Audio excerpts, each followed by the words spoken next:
Hello and welcome back to Game Vitamins. My name is Nick, and in today's video, we are going to be taking a look at foundations. I went ahead and opened 24 boxes, quite a haul, to see if I would be able to profit off of breaking down the product and selling off the singles. I know that there's a lot of mixed information out there in terms of breaking down sealed product, whether or not it's worth it. And if you've seen my channel before, you know that I've done this with several different sets. So I figured I would tackle my most recent project before I dive into the infamous Modern Horizons 3. Yes, I know I've mentioned it many times. I am planning on maybe live streaming some of that in the upcoming weekend. Watch along in the community section for updates on that. But without further ado, I want to dive into the exact breakdown. I used my PhyzBatch for this, which helped an immense amount because I was able to break down all of this product with my friends on the weekend. I'll maybe throw up a photo here of us doing just that. And then I was able to value sift for any card that I felt was sellable. And my parameters were pretty much breaking down all of the mythics, rares, commons and uncommons that were over 10 cents, as well as pretty much sifting through all of the foil cards. Anything, again, that was above 10 cents. So I have a full breakdown of card counts as well as values and pretty much the whole entire overview of the EV as a direct seller on TCG Player. So let's dive right into the numbers and figure out whether or not going through all of this was worth it. As a quick disclaimer, this is something I always mention in these videos. If you are going to be breaking down any product at a mass scale, you want to be doing it at a large scale. Yes, it was kind of in what I just said. You can't be doing this with one box or two boxes because the EV or expected value is not going to pop up over a small sample size. This is going to be over multiple cases worth of product that eventually you get closer to that average, getting some of the bigger hits and bigger pulls on certain boxes and having some be absolute duds. So I just wanted to preface with that because that is always something people mention or talk about, but realistically, this really only works at scale. So that is why I have all of these boxes scattered around. And if you've seen my other videos, no, I did not pack these all full of the old bulk. I sifted all of it. So I had all these empty boxes piled up in the corner and I was about to throw them out. And I was like, oh, wait a minute, I was going to do a video. I better throw them back on the desk. So yes, I paid tribute to that mess by making my desk a mess. So let's go straight into some of the values, the number of cards pulled, and just breaking down the exact numbers to figure out how much profit we made at the end of this, because yes, we did turn a profit. So I want to start by taking a look at all the different rarities. I have my computer down here, if you can even see it behind the boxes, and I'm going to read off some of the numbers here, some of which may actually surprise you. They did surprise me, but it made sense relative to the expected value. So I had 17 different special guest cards, and then 151 mythics, 861 rares, 2,090 uncommons and commons that were over 10 cents, as well as 416 foils that were over 10 cents. Now, the reason I picked that 10-cent threshold is because I wanted to utilize this as a real solid example and experiment as to what breaking down boxes truly looks like. Because in some past videos, I had assigned some generic numbers because I hadn't formally broken down and scanned the value of every single card, and some people didn't like how I ran those numbers. They thought that it might have been overestimating. So again, we are going to be using TCG direct numbers because I'm a direct seller, and be able to see just how much this all came out to. And yes, I will be calculating out all of the fees as well. So let's put those numbers back up on the screen in terms of how many different cards I got within different rarities and types. The reason I say types is because of special guests. So let's put those back up. We got a total of 3,545 cards across all of those. And going down the list again, we had 17 special guest cards that came out to $248.28, which is crazy for 17 cards. Now, the one that was the real heavy hitter was, oh man, let me pull this up real quick because it was Achroma's Memorial. Yes, okay, that's what I was going to say. I just didn't want to say it super confidently and be totally off the mark. So we got 4 different Achroma's Memorials, which were all almost $40 cards. So that made up a good chunk of it. But overall, there was some very solid value there, almost $250 just in 17 special guest cards. Now, one thing I realized I already sort of skipped over here, but I want to say it now just so you sort of have the, tally in your mind. I got these boxes for $100 each. Yes, I know that is very hard to replicate, but people always ask, where do you get the deals? Where do you find these deals? And they are going to change from person to person, but this specific one was from someone I know who plays Arena Direct and won these boxes and sold them to me for $100 a pop because he doesn't sell cards, he likes playing, and he's really good, so he gets a lot of boxes. Maybe you need to find a Arena Direct person in your neighborhood that wins a lot. I don't know. That's just how I got these ones. I have gotten product from all kinds of different sources. Reference my video in the description below on how I go about finding product worth selling. So keep that in mind, $2,400 for these 24 boxes. Now, back to the card values. After the special guests, we had the mythics, 151 of them for a total of $1,452.79. Yeah, that's good. That is very good.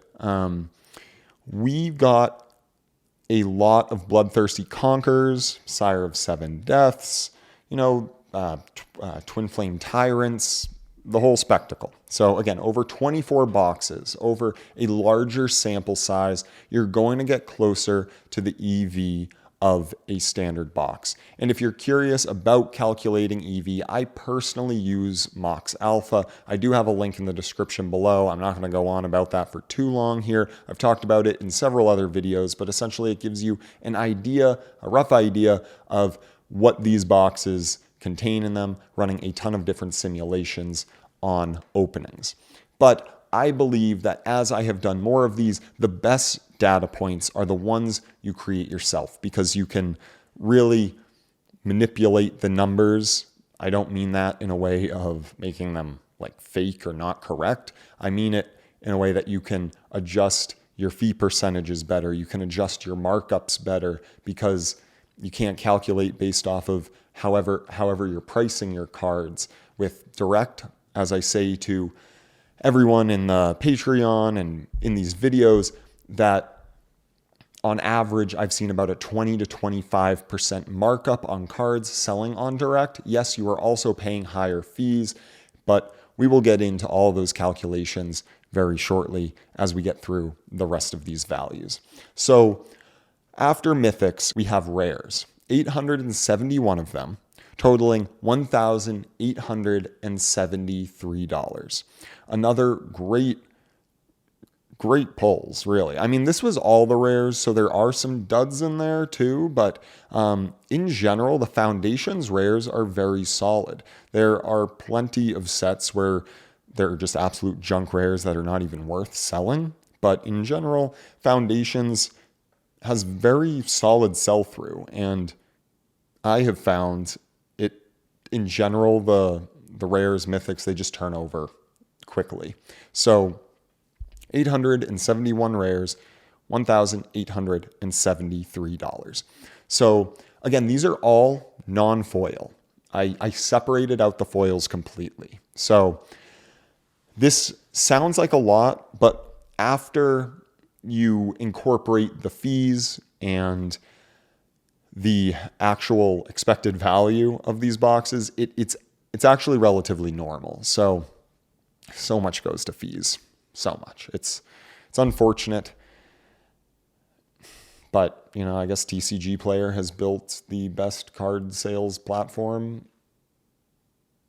on the market. So what can you do? You got to pay what you got to pay. And if you can find a way to make it work, more power to you. So uncommons and commons over 10 cents. Again, I picked the 10-cent mark because this is where I find that you can still sell cards. I think that from my past videos, assigning too many cards a certain floor price that you're expecting to sell them at can throw your numbers off. And while I have sold so many cheap cards at very solid floor prices, I think that for the purpose of this video and sort of showing how it all maps out, the 10-cent mark was a healthy number to know that anything there and above has enough traction to be able to turn it over. Even if you really want to dump it and sell it for 10 cents, I still try to set a higher floor price, as do many people. But at that point, you know where you stand if you're selling for market value.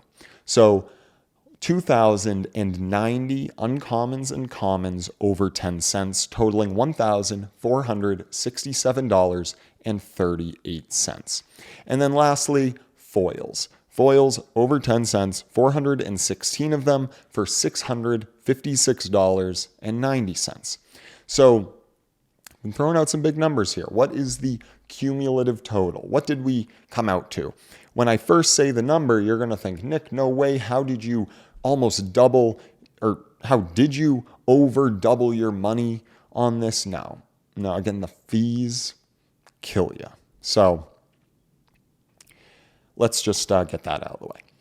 So $5,698.35 across 3,545 cards. I spent $2,400 for these boxes. Yes, I got a great deal on these boxes, but you can see that there is wiggle room there, even if you're getting them, somewhere in the middle. If you can find deals, sales, maybe on reprints, obviously the card values will soften. That's why I wanted to get through all of these Foundations boxes before that. So anyway, $5,700. Now, sorry, I'm looking over here so much. I just want to make sure I get all my numbers correct. But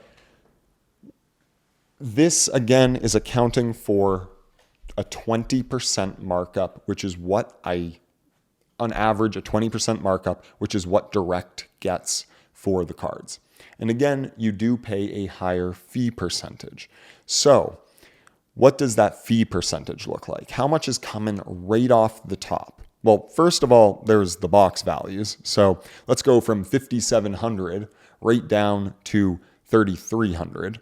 So there's that. We're already getting hit pretty hard, but we have covered all the cards all the boxes and all the cards that were in them. So this doesn't even account for the other 8,500 bulk cards that are worth less than 10 cents that no matter what you sell them for is considered profit. So that is why I wanted to totally strip those out of this equation and be able to display that this can work even when you're only focusing on the cards that actually have value. So 3,500 cards, 5,700, 2,400 for the boxes, 3,300 so far, but we are paying fees on the top line, not on what we are making after what we paid. So after over 6,000 direct sales in a short period of time, spanning all kinds of different price ranges, I have found that my average fee percentage comes out to about 36 to 38%. typically 36 to 37%. This inches up with the more lower value cards you sell, but clearly as these continue to sell through, I will probably get closer to the higher end of that range. Now, the reason this is lower than people saying, oh, 50% goes to TCG player is because you're paying 50% on cards that are valued below $3. But your percentage drops as card value goes up, and as a proportion of your overall sales, those percentages make up a smaller a closer equivalent of the percentage of the overall cumulative fee total. So it helps pull that, the higher value cards helps pull the high fee percentage on the lower value cards down. That was, I don't know if that made any sense. Yeah, I look at their charts. I'll link it down below. I'm sorry if that was just an absolute ramble. But anyway, we are looking at about 36 to 38% on average. Over all 6,000 of those, I got just under 37, but I always like to leave a little more wiggle room because, as you know from maybe past videos, I don't like to overextend the numbers. Personally, I would much rather have lower expectations and higher returns than high expectations and low returns and then just have it blow up in your face. So that's that. So I sent this over to my patrons reading off of that chat. I spent about $2,050 in fees. So after that, we're looking at $1,250 in profit on cards 10 cents and up. So you can see right there that there is wiggle room in terms of box pricing. It will certainly, impact the ending margins, but out of that equation, if your fee percentage is relatively similar to the overall, total value pulled, then you will not have to really account for much more beyond acquisition cost. So if you take all these numbers, you can kind of get a rough idea of where you might be at, depending on where you can acquire product at. So with all of that being said, I believe that Foundations, given how I was able to get this set at its price, was totally worth doing for the business. I mean, I took a little bit longer than I needed to going through all of this. If I didn't have a day-to-day business going on, taking up majority of my time, you could probably get through all of this in 2 days listed, I bet. Probably. We broke it all down in a day, but I did have in an evening with some friends. So one person could maybe do it in a day, and then you spend the rest of the next day scanning and then putting everything into the inventory.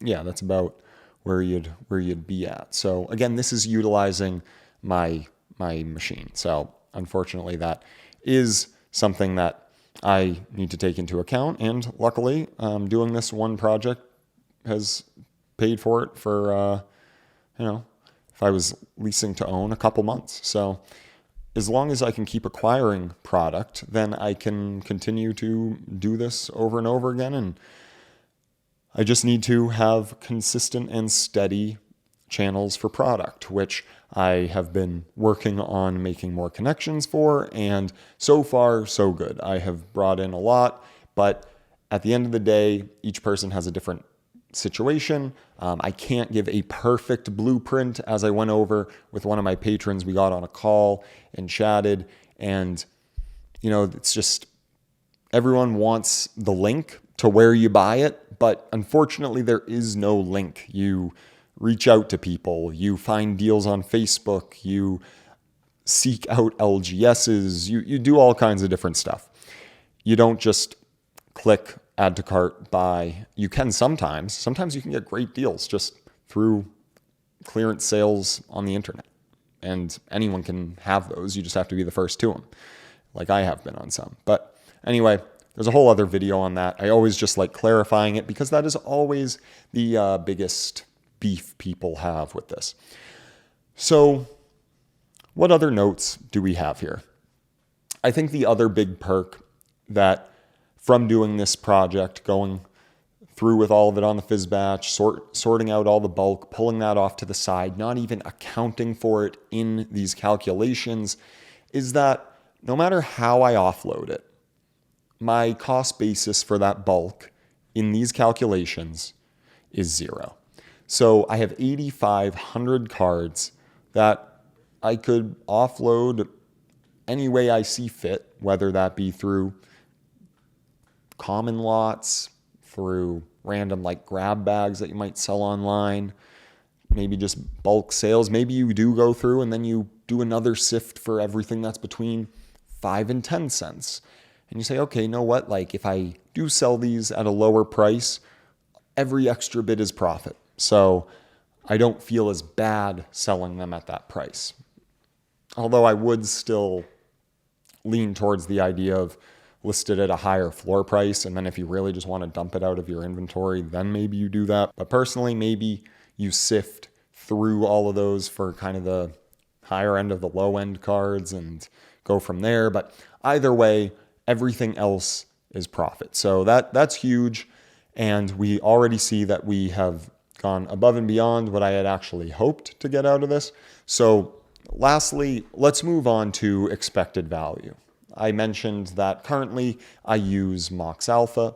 I'll put up a screenshot of the Foundation's EV. You know what? I'm going to pop away for a second and see what it looks like today based on when I completed all this. Because when I did all this, it was about like $192 a box. So 1 second. Okay, so the Foundation's EV as of today is about $192 a box. Again, I'll throw up a quick little screenshot. If you're interested in this tool, take a look at it down in the description below.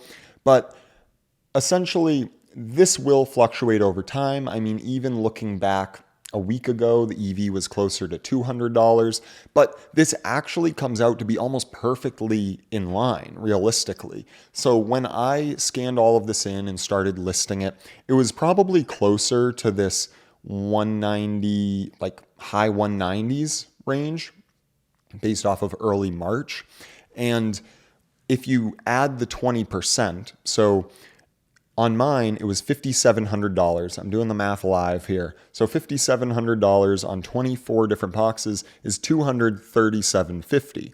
Now, remember, I did mention that there was a direct markup. And if you do out the math on that, $237.50 divided by 1.2 gets you to that $198 a box. So across these 24 boxes, we got to essentially the marketplace EV that MoxAlpha was telling me. And then with the direct pricing, it bumped up that number a little bit and got us to where we wound up. So I wanted to just touch on that because a lot of people will also ask whether or not the tool is accurate, whether or not as I do this on larger scales, if it really pans out how I originally planned.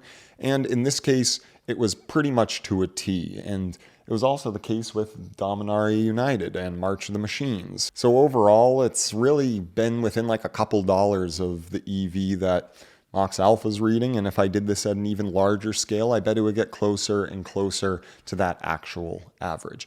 Now, one thing I mentioned at the beginning of the video, which will be my last point, is that I believe calculating your EV and profit margins with your own data is what is going to work best for you at the end of the day. Because if you go back to some of my very first videos as a marketplace level 4 seller, calculating out my shipping costs and my general average margins per transaction across hundreds and hundreds of transactions, that is what gave me the confidence that the numbers were making sense. Because sometimes the hypothetical numbers can look really good or they can look really bad, and you don't really know until you actually do it. And that is something that, unfortunately, with any business is the reality, right?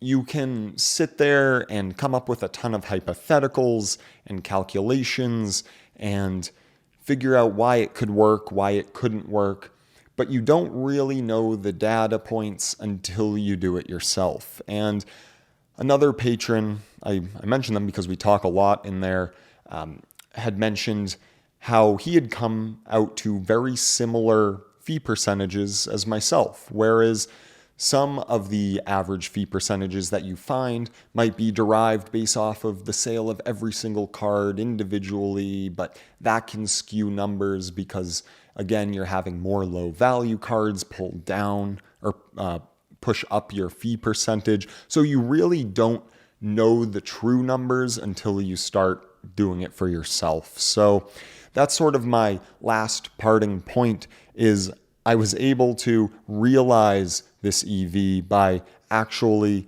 taking it all out, running it through the machine, sifting through the cards, putting them online, seeing where everything sells. And heck, I think I've actually done a little bit better because I priced some cards that had very high sale velocity, like Heir Apparent, at a much higher premium because I had like 100 of them. Maybe not 100, more like 80. And I was selling them for like $7 a card, whereas the market price was $4.